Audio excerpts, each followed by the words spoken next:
Samantala, mga kapuso, mahigit 27,000 ang pumasa sa nurse licensure examinations. Hindi makapaniwala sa kanilang tagumpay ang ilan sa mga nanguna sa eksamen.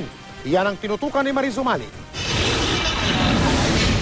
Naiyak sa tuwa si Stephanie Marie Seno nang malamang hindi lang siya nakapasa sa nursing licensure exams nitong June 30 hanggang July 1, kundi top 8 pa siya sa mahigit 60,000 kumuha ng eksamen. Gumraduate ng magna cum laude at top-notcher sa batch niya sa UST College of Nursing si Seno. Very happy po kasi we know that each one of us worked really hard for it.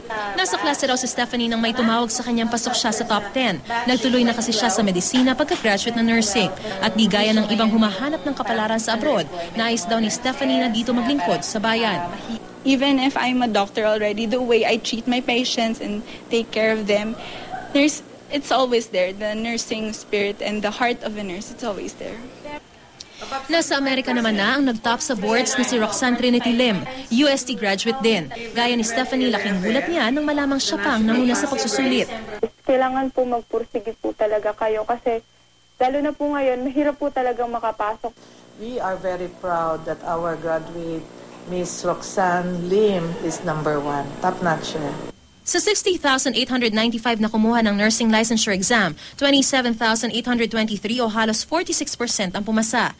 Pasok din sa top 3 sina Kristen Pino ng Cebu Normal University at Carmela Shimizu ng University of St. Anthony na tie sa top 2 spot.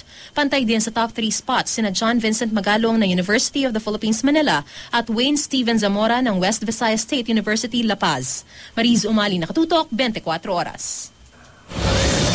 Makikita ang buong listahan ng mga nakapasa sa nurse licensure examination sa website na www.gmanews.tv.